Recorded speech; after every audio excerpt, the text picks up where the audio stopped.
Hello et bienvenue dans Toute Délideuse, le podcast qui réveille votre puissance féminine. Je suis Catherine Oberlé, coach professionnel, psy et auteur de Domptez vos peurs et libérez votre féminin. Ce podcast s'adresse à toutes les femmes qui ont envie de réaliser leurs rêves, de prendre leur place et oser voir grand sans se dire qu'il est trop tard.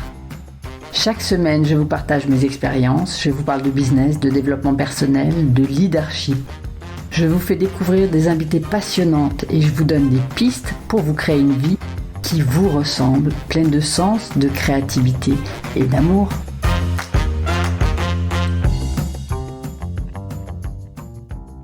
Bonjour Gaëlle et Bonjour Catherine. merci beaucoup d'être avec nous. Alors Gaëlle Piton, tu es sophrologue, conférencière, tu es animatrice de l'émission Danser sa vie sur ABC Talk et puis tu es aussi auteur. Alors tu as écrit déjà 4 livres sur des thèmes assez variés, hein. Il y en a un qui parle de méditation, il y en a un qui parle un petit peu plus de ta vie.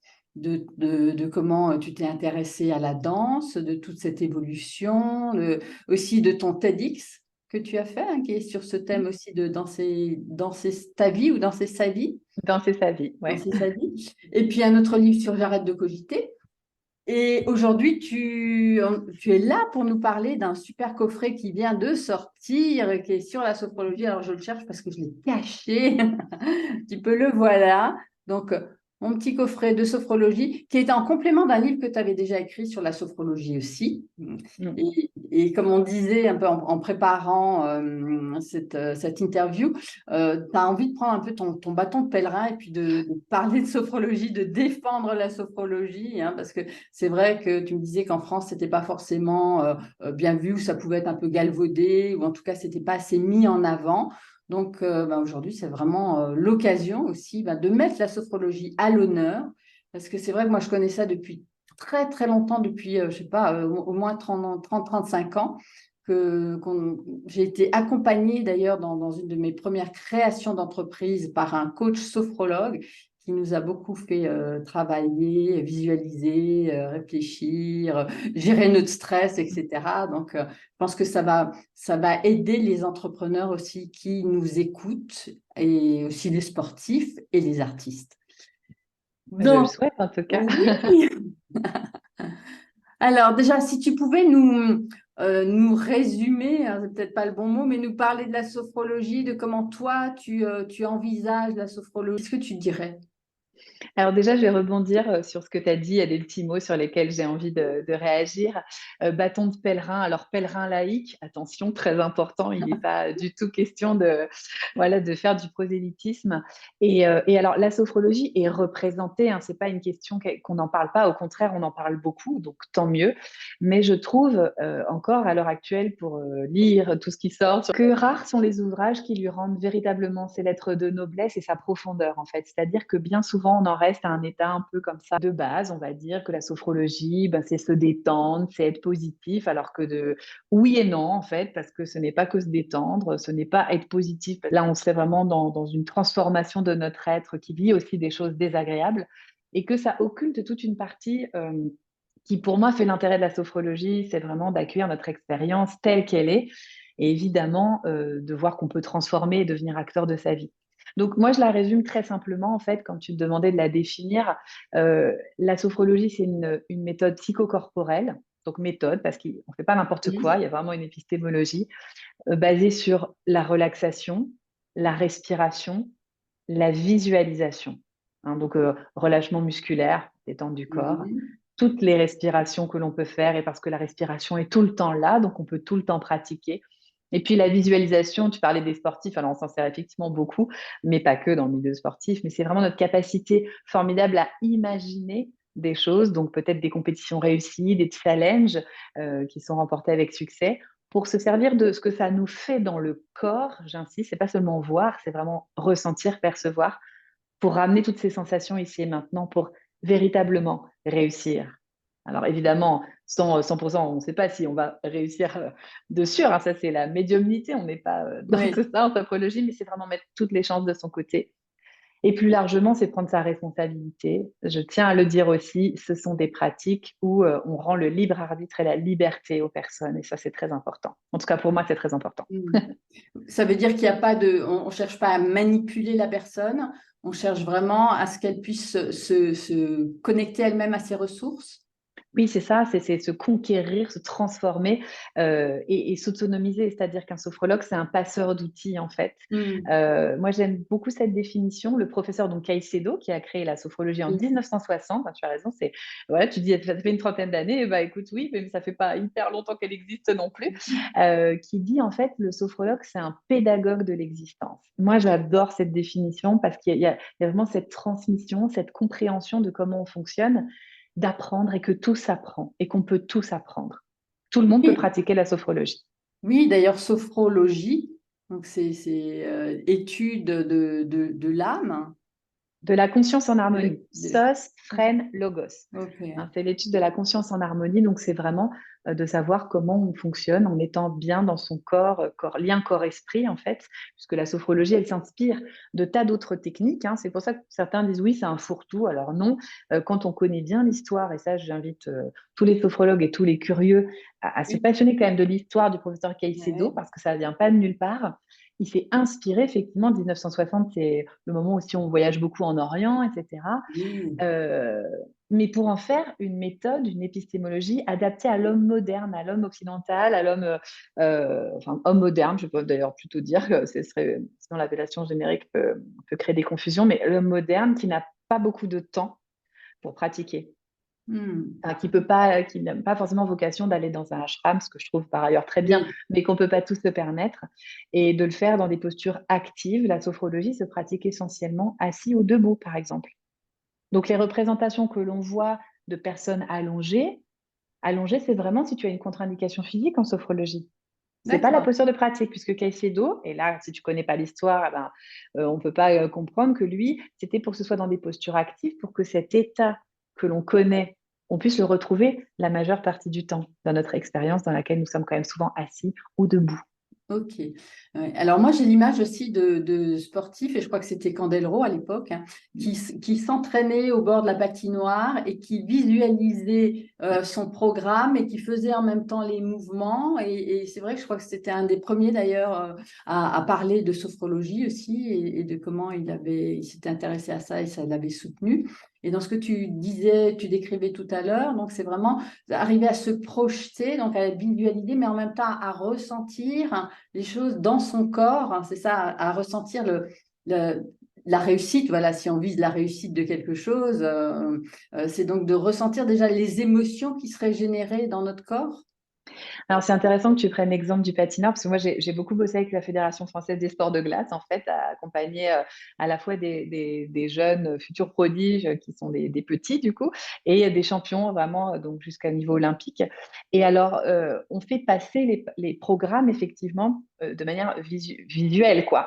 Enfin, visualisationnelle, on va dire. C'est-à-dire que, par exemple, j'ai accompagné un patineur qui n'arrivait pas à passer un saut. Il avait très peur, il avait été blessé, enfin ils ont tous aussi une histoire, hein.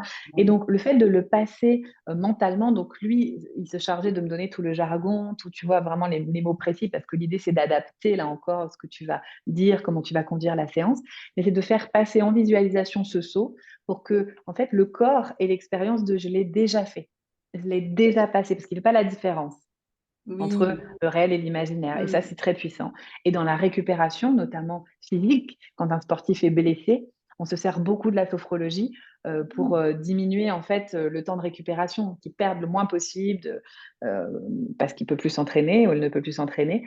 Mais en entraînant avec la visualisation, c'est aperçu que les facultés, on perdait beaucoup moins de facultés que quand on était à l'arrêt complet sans rien faire D'accord, quelque part, c'est comme s'il continuait et son à corps avait le s'entraîner. message qu'il Ouais, continuait à le faire, quoi. ouais, c'est ça, exactement.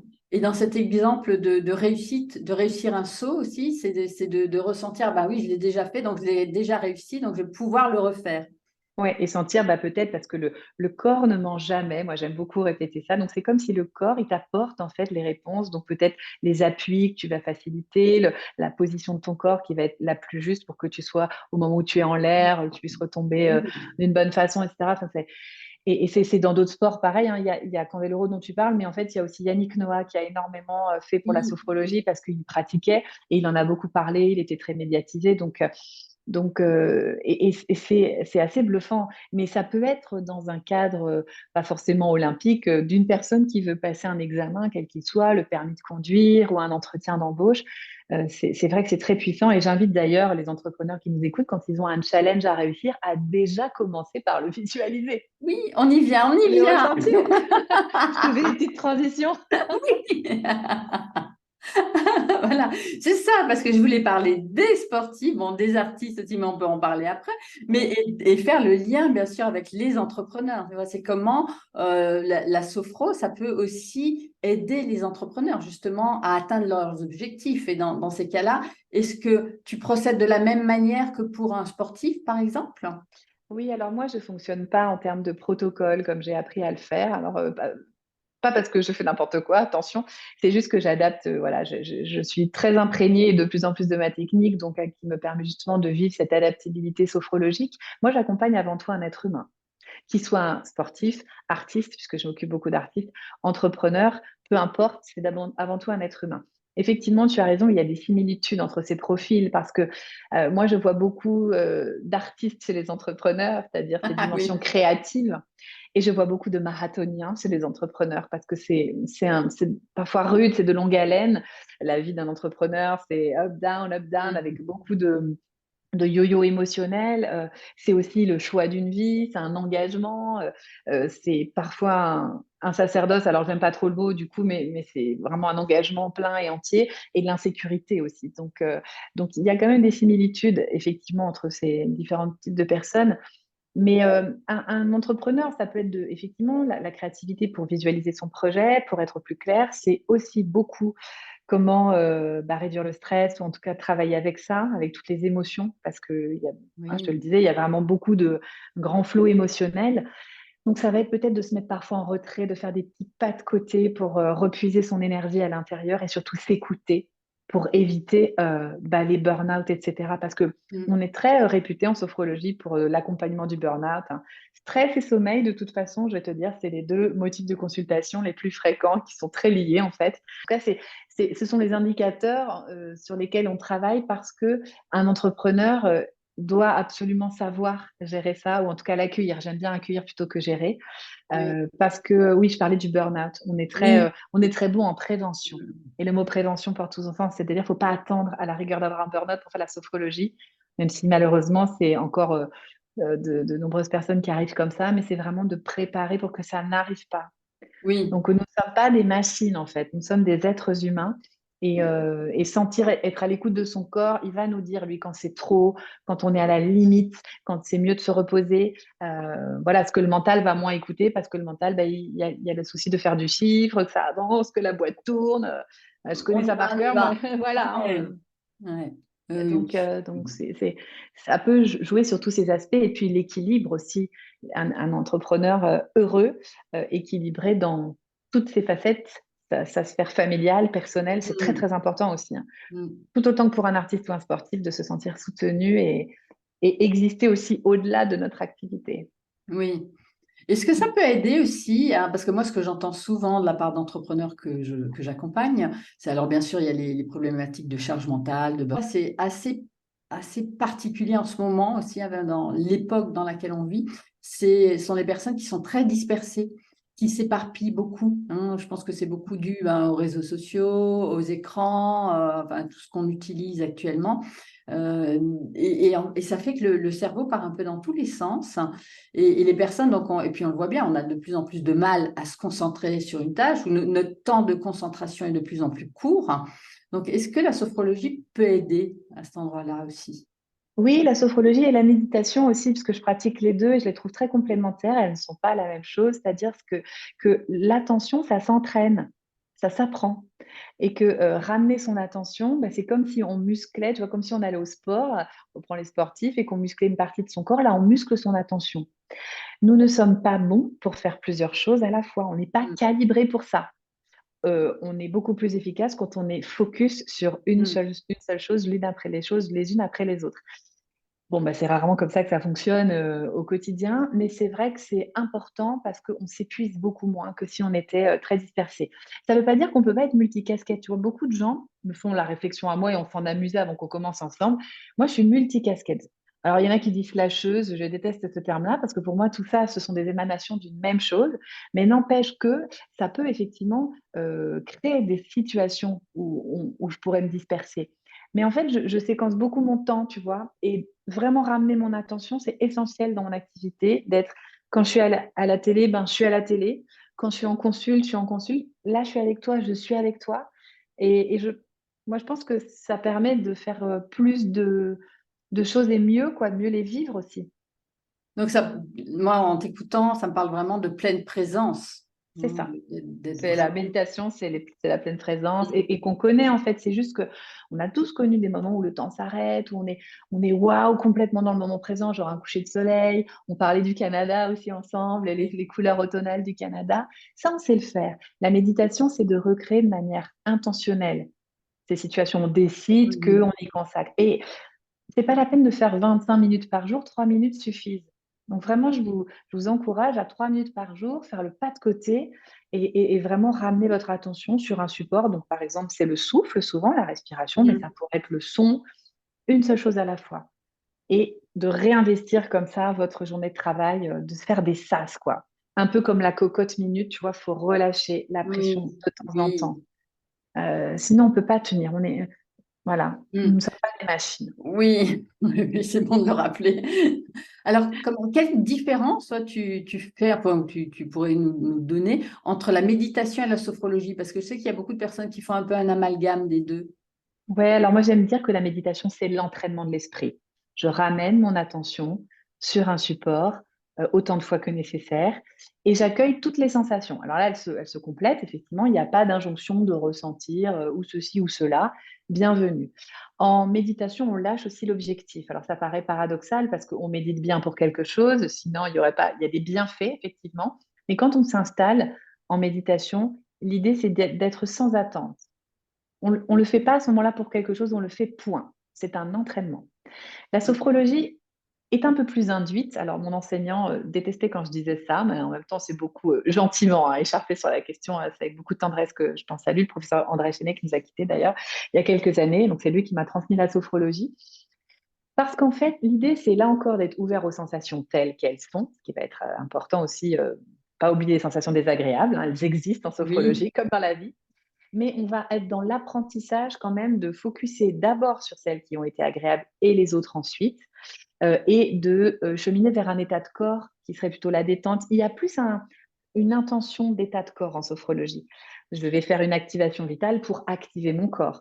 Je vais faire une sophro de base pour me relâcher, prendre conscience de toutes les parties de mon corps. mm, Je vais faire une sophrologie, une sophro-présence des valeurs pour faire émaner les valeurs qui sont très chères à mon être. En méditation, on ne fait pas pour quelque chose. Je médite, point. Je m'entraîne, point. L'une et l'autre, par contre, sont très complémentaires, c'est-à-dire que la méditation peut aider des personnes à entrer dans la séance de sophrologie, à se concentrer sur la voix, mm. par exemple. Et la sophrologie peut aider à être davantage relâché pour entrer en méditation, parce que quand on a le corps plus relâché, en général, bon, on a peut-être moins de pensées parasites qui viennent nous rendre visite. Mais Oui, en tous les cas, nous ne pouvons pas arrêter de penser. Tout à l'heure, tu as dit que j'ai écrit arrête de cogiter. En fait, j'entends parce qu'on ne peut pas arrêter de penser. Et ça, oui. malgré tout ce qui existe sur la méditation, je t'assure que je crois que c'est quasiment dans toutes les séances que je peux faire, il y a encore cette idée reçue qu'il faut trouver le bouton pause. Top. Mm. Donc les gens se sentent en échec alors qu'il n'y a pas d'échec en méditation. Ça ne veut rien dire. Il n'y a que des pratiques. Il n'y a pas de réussite, il n'y a pas d'échec. Il n'y a que des pratiques. Donc c'est bien Oui, d'être, d'avoir la transmission aussi par un instructeur parce que ça évite toutes ces idées reçues et ces raccourcis oui. qui peuvent freiner vraiment les choses. Moi, j'aime bien dire la méditation, on l'entend souvent, hein, mais c'est le temps entre les pensées. Ouais. Entre le tic et le tac de Ah, l'horloge aussi. oui. Ok. Et sinon, la sophro ou sophrologie, hein, je sais qu'elle peut être utile pour les ados aussi. Moi, j'en avais fait faire à mon fils qui était très stressé avant certains examens, ça. Et je me suis rendu compte, voilà, d'aller faire quelques séances avec une sophrologie, avec une sophrologue, pardon. Et bien, ça lui a fait du bien. Mais oui, puis moi, c'est pas moi qui vais dire le contraire, j'ai quand même 7 ans d'expérience en collège en Seine-Saint-Denis. Donc, Oui, évidemment, en fait, en sophrologie, on travaille sur le schéma corporel, la façon dont on perçoit son corps. Hein. Donc, c'est pour ça qu'on insiste sur le ressenti. C'est ça qui amène la confiance aussi, de sentir tout ce qu'est notre corps, tout ce qu'il fait au quotidien. Enfin, moi, ça m'a ouvert à une énorme gratitude pour mon corps qui fonctionne, parce que quand il ne fonctionne pas, on s'en rend compte aussi. Et si tu veux, ce schéma corporel change énormément à l'adolescence. ah, Donc, oui, tu ouais. vois, c'est Hmm. c'est- c'est pas évident du tout. Il y a les hormones, il y a le Les corps qui a un émotions. peu les émotions, il y a le corps qui est un peu, voilà, certaines parties du corps qui poussent plus vite que d'autres. Donc, enfin, bref. Et donc, ça, c'est vraiment hyper intéressant, la sophrologie, à cette période-là, parce que ça accompagne cette transformation. Il y a aussi la confiance en soi qui est fortement ébranlée. Hein. Ce n'est pas une période simple à vivre pour la plupart Oui, des adolescents. Et c'est la période où on commence à manquer de confiance, où il faut se trouver, où les conseillers d'orientation nous disent qu'est-ce que tu veux faire de ta vie. Il y a des grandes questions existentielles comme ça qui se posent.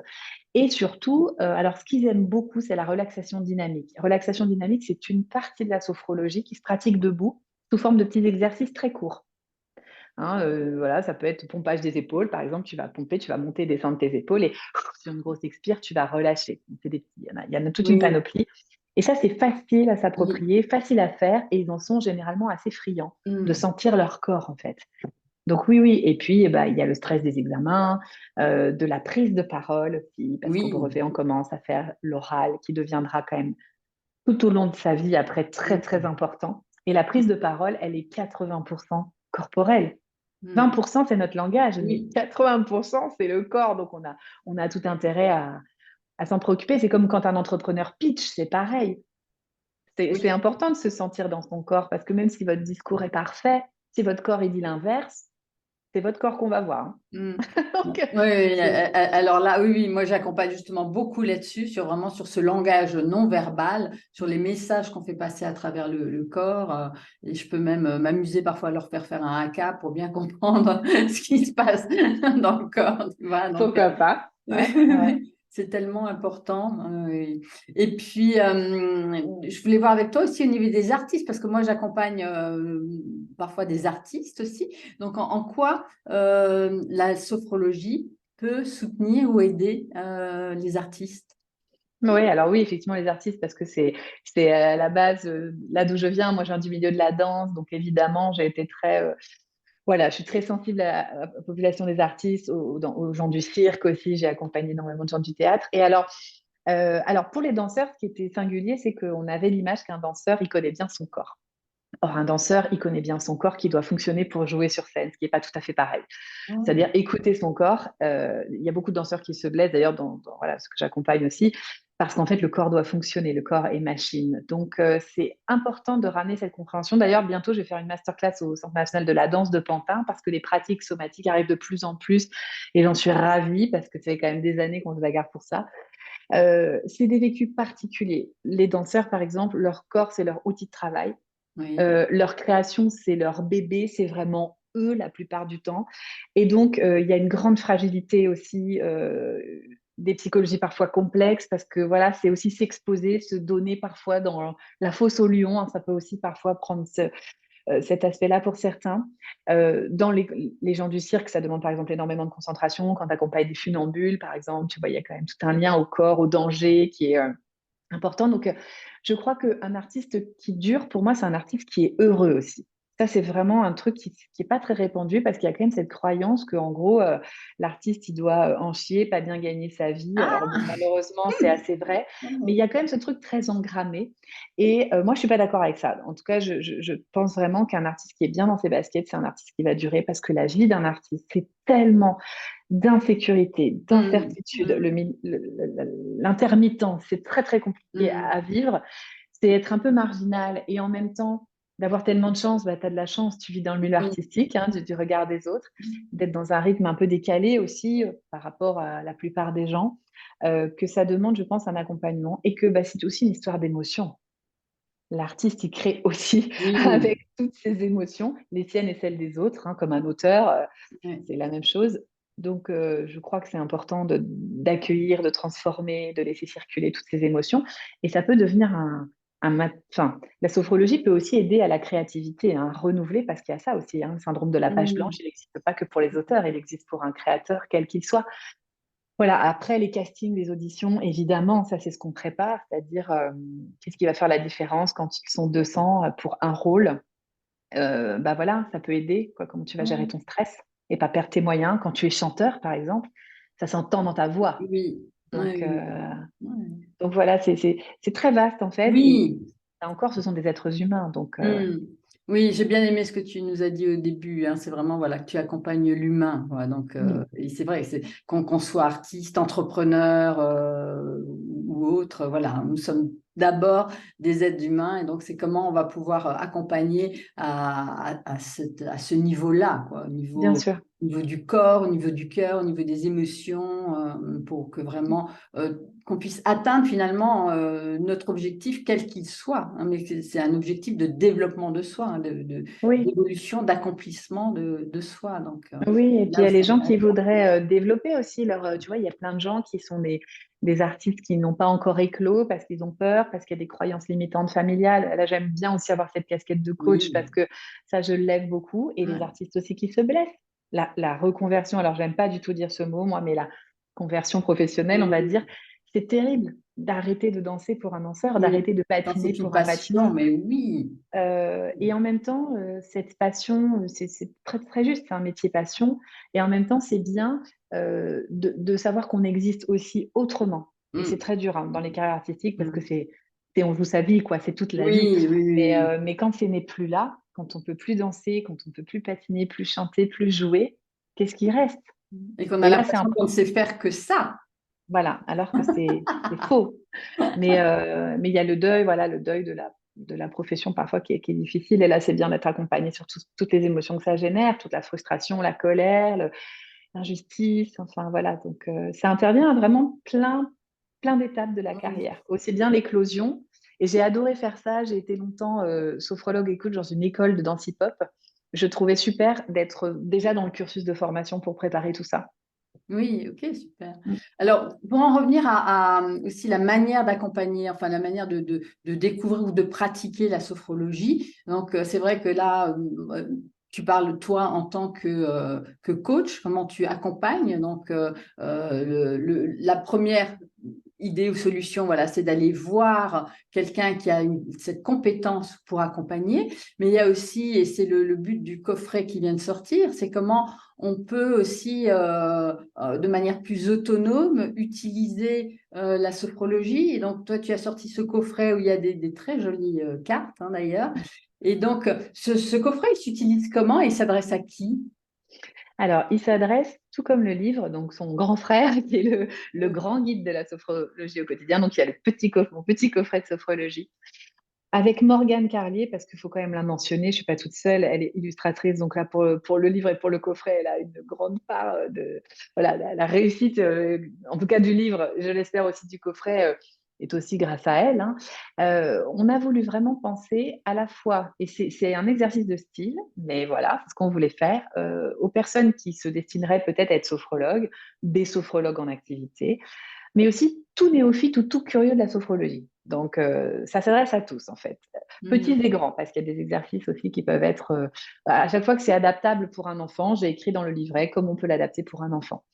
Il y a plusieurs familles dans ces cartes. Tu as une famille qui est plus sur les fondements de la sophrologie, parce que je trouve, comme je te l'ai dit plusieurs fois déjà, hyper important de savoir de quoi on parle et d'où ça vient. Je pense que Oui, c'est rendre quand même hommage aux replacer. fondateurs et Oui. comprendre, parce que tu vois, moi, on m'a souvent dit la sophrologie, c'est pour les bobos. Alors ça, moi, ça m'agace, parce que moi, j'étais quand même les pieds dans les quartiers de Saint-Denis, donc Caicedo, il n'a pas du tout créé la sophrologie comme ça. Lui, il était dans les bidonvilles de Bogota. Si tu ne Mhm. sais pas ça, euh, comment tu peux arriver à la Mhm. conclusion? Tu vois, je me dis, attends, il y a un problème quoi, de compréhension. Donc, il y a une première famille qui est là-dessus. Donc là, après, ça peut servir en révision aussi, parce que ce sont les notions fondamentales, si tu veux, aussi pour les sophrologues. Et puis, pour les curieux, ça donne la base, les fondements, qui bien sûr est déployé aussi dans le livre. Hein. Ils fonctionnent ensemble, enfin séparés et ensemble, les deux. Mais tu as plus de compléments, forcément. Il y a plus de place dans un livre que dans un livret. Il y a une famille qui va être les techniques de base de sophrologie, donc qui vont se pratiquer assises, plutôt assises d'ailleurs la plupart, qui sont vraiment les techniques les plus longues qui posent, comme je te disais, donc les bases, donc du relâchement musculaire, de la visualisation, de la respiration. Et je n'ai pas pu m'empêcher de faire une partie spécifique, une famille à la relaxation dynamique, celle dont je te parlais avec les ados. Les postures debout, parce que c'est la moins connue et en Mm. même temps, c'est la grande spécificité de Caicedo Oui. quand même. Ouais. Et la quatrième famille, ça va être aussi des techniques annexes, puisque bah, voilà, tu l'as dit toi-même, moi je suis plusieurs choses à la fois. Donc il y a aussi des techniques qui ont aidé, comme la méditation de pleine présence, comme la danse, parce que hein, Mm. évidemment, il fallait qu'il y ait une part sur la danse, sinon ce n'était pas du galipitons, qui peuvent nourrir la pratique, l'enrichir. Et qui sont vraiment très, très complémentaires. Donc, en fait, on peut imaginer tirer une carte, par exemple, au gré de nos envies, peut-être de mettre de côté la première famille, c'est ce que j'explique dans le livre, et puis tirer avec les 3 dernières familles pour se dire, tiens, aujourd'hui, je me laisse un peu porter par les choses. Ça peut servir aussi dans des groupes de sophrologues, hein, quand on révise nos examens de sophrologie, on doit s'interroger, se D'accord, pratiquer des oui. techniques. Ça peut être une source d'inspiration pour les thérapeutes comme toi ou les coachs, Mm. parce que c'est assez clé en main. Donc, même si on n'est pas sophrologue ou praticien, on peut quand même s'approprier les outils. Oui. Il y a des tas de façons de le faire, en fait. Voilà, c'est vraiment entre le jeu pédagogique et l'oracle, parce que j'aime beaucoup les oracles, mais bon, sans mettre le mot dessus, parce que ce Oui. n'est pas un oracle. C'est le verso qui le rappelle, en fait, hein, avec ces 4 couleurs que j'ai choisies, pas pour rien. Voilà, qui me font penser à des D'accord. mandalas Ok. tibétains. Ouais. C'est à Donc, c'est l'origine. être créatif aussi avec ce coffret, avec ces cartes, en Ouais. fait. Revisiter, faire découvrir de manière ludique la sophrologie. Voilà, si on peut faire un cadeau à quelqu'un. J'ai beaucoup de retours en ce moment de gens qui le font en cadeau à des personnes qui traversent un moment difficile. Je trouve ça hyper joli comme intention. Enfin, voilà, donc, et puis, il va avoir sa vie en fonction de la pratique des Oui. personnes. Donc, peut-être des choses auxquelles nous, on n'aurait pas pensé avec Morgane aussi, hein. Oui. Ok, Il y a le super. lecteur. Ouais. Alors, ce qui me vient là, c'est que tu sais que moi, j'aime bien parler de puissance aussi, puissance féminine, puissance des femmes, ou se connecter à sa Mm. puissance intérieure. Alors, il y a deux questions en fait, hein. La première, c'est comment la sophrologie peut nous aider justement à nous connecter à notre puissance. Et puis la deuxième, je te le dirai tout à l'heure. Alors là, ce qui me vient comme ça, on travaille beaucoup sur les valeurs en sophrologie, les capacités, faire émaner, on appelle ça la manance, c'est-à-dire faire remonter du tréfonds de toi des choses qui sont déjà là et qui sont peut-être recouvertes par un interdit, par des croyances, des choses comme ça. Donc ça, je trouve que savoir quelles sont nos valeurs permet aussi du coup de mettre des limites et de s'affirmer. Pour moi, c'est une question de puissance. Et alors, et moi, ça m'intéresse énormément aussi la question de la puissance parce qu'elle m'a beaucoup traversée, travaillé, je suis toujours en chemin.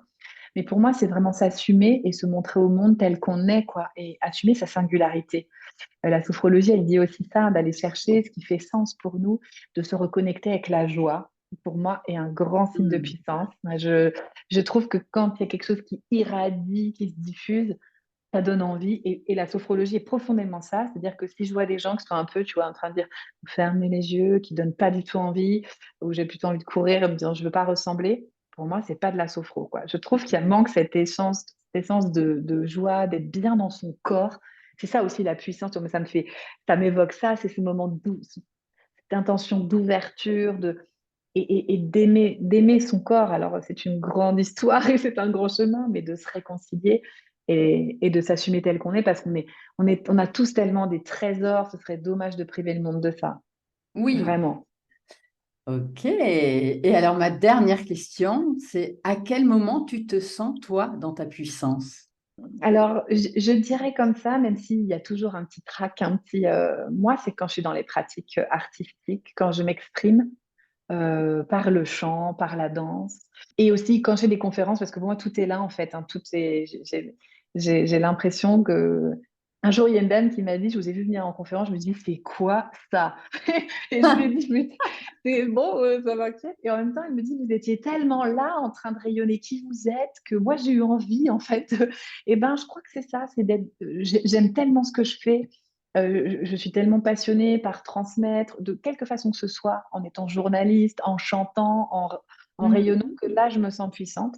Alors, ça me demande du travail, hein. C'est pas comme ça parce que j'ai aussi, tu vois, je suis une grande timide. En fait, ça, les gens ne me croient pas, mais la timidité a une forme qui peut être celle de l'extraversion. C'est pas incompatible, Oui. comme beaucoup d'artistes et de journalistes d'ailleurs. Et il y a ce petit trac, j'aime pas me regarder quand je fais les émissions, je les regarde pas, tu vois? Je les écoute, mais je les regarde pas. Donc il y a ce fond-là, mais en même temps, c'est tellement plus fort que moi, c'est ma place, quoi. Et là, je me sens puissante. Et surtout, d'être une femme qui prend sa place, ça me touche de plus en plus. Avec le temps, non pas que j'ai envie d'une supériorité par rapport aux hommes, hein, j'aime beaucoup aussi les hommes qui se connectent à leur sensibilité, dans leur Oui. puissance justement. Et c'est aussi traverser sa vulnérabilité. En fait, et c'est pour ça que la sophro, ça me saoule quand on dit que c'est qu'un truc de béni oui-oui, parce que je crois qu'au contraire, c'est d'avoir le courage d'aller voir tout ce qu'on n'a pas envie de voir. Et ce travail-là, je le fais, je suis dans le chemin, mais j'avance. C'est vraiment de réconcilier toutes mes parts, de traverser tous mes déserts et de me dire, bah, moi, c'est ça. Je suis ça. Je Mm. suis autant lumineuse que par moments carrément down. Et c'est OK, en fait. Et, et c'est ça l'authenticité. On parlait de ça, ça m'a touché, l'intégrité, la congruence, parce que c'est ça qui inspire les gens, vraiment. J'en suis de plus en plus convaincue. Oui. C'est si toi, tu vibres ça, ben, ils vont se dire, ben, elle a 40 ans, c'est une femme normale, tu vois, pourquoi pas moi? Oui. Et ça me plaît, quoi. Ouais. Ouais, Ouais. En tout cas, ça t'anime, hein. ouais, ouais, je suis hyper enthousiaste. Et d'ailleurs, cette énergie de joie, elle me questionne, hein, parce que c'est pas si facile de vibrer la joie en ce moment. Ouais. Et c'est pas si acceptable que ça pour la majorité des gens. On m'a fait beaucoup de réflexions là-dessus, sur ce côté, mais comment vous osez être encore joyeuse en temps de guerre? On m'a dit ce genre de trucs. Et je me dis que c'est ça qui compte justement, Mm. c'est que Mm. en ces temps troublés, il y a aussi des lumières, quoi. Oui. Ben, alors si je peux en être une mini, eh Oui. ben, écoute, ce sera déjà énorme. Oh, super. Eh ben, écoute, on va terminer avec ça. Merci beaucoup. Merci pour Merci Catherine, je suis ravie. toute cette Merci pour ton générosité. soutien et puis tout ce que tu fais pour toutes tes leaders talentueuses. Oui. C'est trop bien, c'est trop bien. Et ben donc, je mettrai les liens où on peut te retrouver, etc. On peut trouver tes Ouais. livres, ton site, aller te voir sur les réseaux aussi, t'entendre chanter, parce que c'est vrai qu'il y a cette J'ose. corde-là aussi. Mais oui, c'est génial, tu oses, et c'est magnifique à Ouais. voir. Oui, oui, oui, super. Eh bien, Ben, tant merci mieux. beaucoup et Merci bye Catherine. bye. Ouais. À, Merci, à bientôt. Prenez soin de vous. à bientôt. Ciao, ciao. Merci beaucoup d'avoir écouté cet épisode jusqu'au bout. Si vous avez envie de soutenir ce podcast, laissez-moi un commentaire ou mettez 5 étoiles sur votre plateforme préférée. Et si vous voulez rester en lien, abonnez-vous à ma newsletter pour avoir encore plus de conseils. Vous trouverez le lien sous l'audio. À bientôt pour un nouvel épisode de Toutes des Leaders, le podcast qui réveille votre puissance féminine.